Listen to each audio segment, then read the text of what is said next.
Saya selalu ingin menggarisbawahi bahwa kemana atensimu pergi, energi mengalir ke situ. Nah, saat energi mengalir ke situ, apa yang kita alirkan energi pasti tumbuh. Jadi kalau sekarang kita banyak banget ngalirin energi ke cemas, khawatir, sedih, bete, rese, julid, ya udah, itu yang akan tumbuh di dalam diri kita gitu.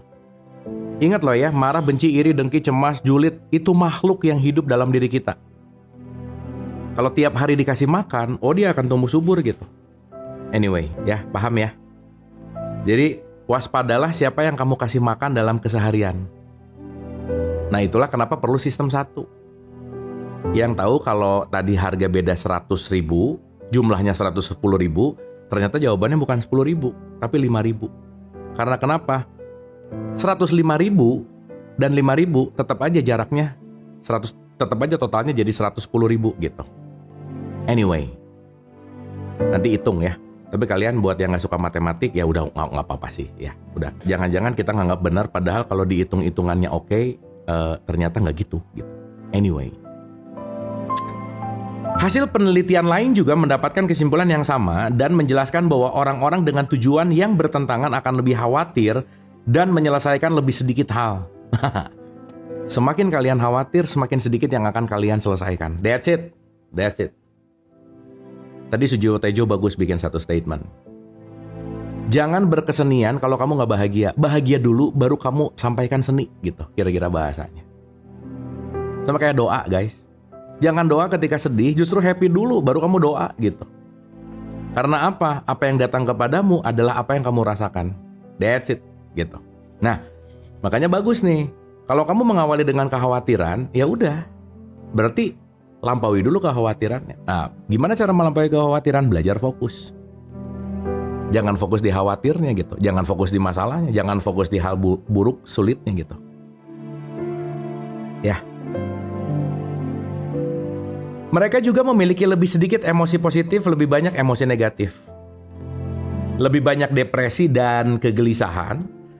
Penyakit fisik sederhana pun lebih banyak ditemukan di antara orang-orang dengan tujuan yang bertentangan. Dikit-dikit flu, dikit-dikit pusing, dikit-dikit vertigo, dikit-dikit sakit badan, dikit-dikit cek aja. Jadi orang yang penyakit fisiknya munculnya agak sering, itu dalam konteks bahwa penyakit fisik sederhana pun lebih banyak ditemukan di antara orang-orang dengan tujuan yang bertentangan. Gitu. Ya kalau banyak bertentangan ternyata ngaruh ke fisik nih. Ini dalam research nih ya, gitu. Oke? Semakin bertentangan tujuan, orang-orang semakin terjebak dan mereka akan semakin tidak bahagia dan sehat. Jadi bener ya, ternyata sehat itu juga tidak bertentangan antara lajunya jiwa dan kaburnya ego gitu. Jadi ini emang holistik sih guys. Nggak bisa enggak gitu ya. Ya maaf ya kalau kita sekarang uang banyak tapi fisik nggak sehat gitu, tiap minggu kontrol ke rumah sakit gitu misalnya. Ya kayaknya nggak gitu deh gitu, ya kan? Atau sebaliknya sih, memang tubuh sehat nggak punya uang juga susah juga sih gitu. Ya balik lagi lah ya. Itu konteksnya lebih dari paradoks dan kita pasti paling tahu titik tengah yang kita butuhkan gitu. Ya,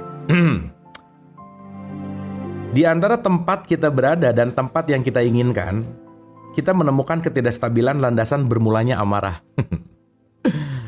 Adanya di kantor, pengennya di Bali liburan, udah lihat postingan teman, liburan dulu yuk. Gitu, dianya lagi ngetik dan lagi dengerin bosnya ngomong.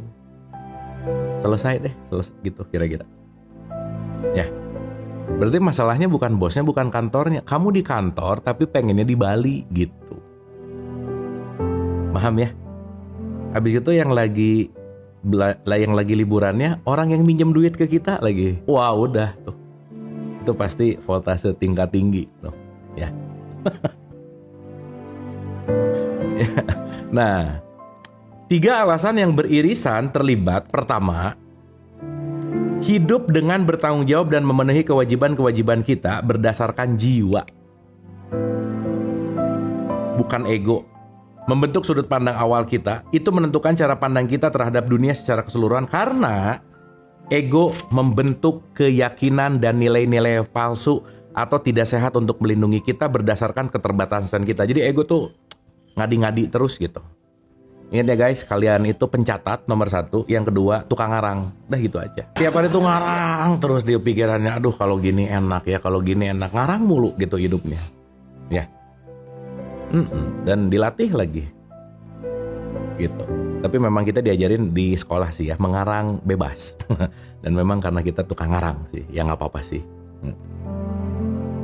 Makanya dalam struktur Borobudur ya, ini saya lagi cinta banget nih tentang The Wisdom of Borobudur.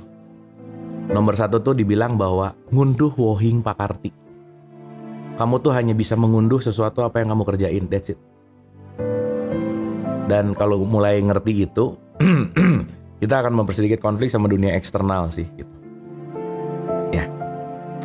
Yang kedua, bila memiliki rasa hormat terhadap diri sendiri, kita mengoptimalkan hubungan dan interaksi interpersonal. Kita tidak menganggap segala sesuatu sebagai masalah pribadi. Kita memaafkan dan meminta maaf dengan mudah. Kita melihat sudut pandang orang lain, kita tidak akan menderita karena marah atau tersinggung atau cenderung untuk cemburu atau iri. Kita akan berempati melihat kebaikan di diri orang lain, menghakimi dengan adil, dan sudah jelas kita tidak perlu merasa selalu benar. Jadi salah satu ciri orang yang takwa itu adalah tidak susah minta maaf dan mudah memaafkan. Ya itu obat manjur tuh guys. Minta maaf gak susah, maafin juga gak susah. Udah deh, itu obat manjur. Ya. Yang ketiga, semakin frustasi kita terhadap diri sendiri dan kehidupan kita, semakin kita mudah terganggu oleh orang lain. Jadi orang lain yang sering komen ke siapapun kita, seperti apa yang kita bahas kemarin di airport, tukang bully adalah orang yang perlu diselamatkan. Karena siapapun yang membuli, dia lagi mengedepankan atau mempertontonkan kelemahannya. Sama kayak orang tua kalau marah ke anaknya ketika dia nggak bisa jawab, di cover sama marah gitu misal. Pokoknya, udah selesai. Memang orang yang tidak bergerak kemanapun dalam kehidupan sering terlihat sangat terganggu oleh lalu lintas yang bergerak lamban. Memang orang yang tidak bergerak kemanapun dalam kehidupan sering terlihat sangat terganggu oleh lalu lintas yang bergerak lamban. Ini bener sih. Kita sibuk dengan konteks yang ilusi sih ya, kalau boleh pakai bahasa yang sederhana gitu. Nah so guys, ya udah, mau gimana nih? Pilihan gitu ya. Jadi kalau udah ngerti kira-kira mekanismenya seperti itu, ya pilihannya kamu mau berubah atau enggak gitu. Ya karena nggak ada yang bisa bikin kita rubah. Ingat ya, nggak ada yang bisa memotivasi kita by the way. Motivasi itu datang dari dalam. Jadi kurangi transaksi dan enjoy your life gitu. Jangan terlalu ngasih makan sesuatu yang nggak terlalu penting. Dan yang paling penting, jangan menghidupi kebanyakan keinginan-keinginan orang lain. Kenapa? Karena ya hidup kamu kan gitu. Anyway. Dan saat kita damai ke dalam, apa yang akan direfleksikan pasti kedamaian itu sendiri. Berarti orang yang tertampak sulit damai keluar, ya dia berarti lagi chaos ke dalam gitu by the way. Oke, mudah-mudahan direct, singkat, tapi dapat. Terakhir seperti biasa, apa yang kalian dapat dari chit chat morning, chit chat pagi ini? Boleh di typing? Dapat apa sih?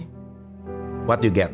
Apapun ya, saya selalu ulang-ulang teman-teman, nggak usah ngerti semuanya, tapi apa yang spot, that's it, kayaknya itu banget deh yang menumbuhkan aku.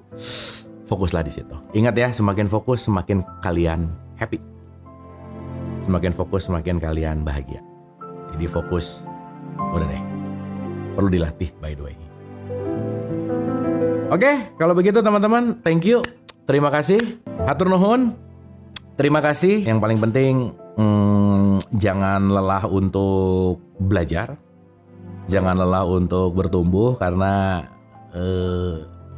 yang nggak bisa diwakilkan sih by the way. Ya, hatur nuhun, terima kasih dan love you all.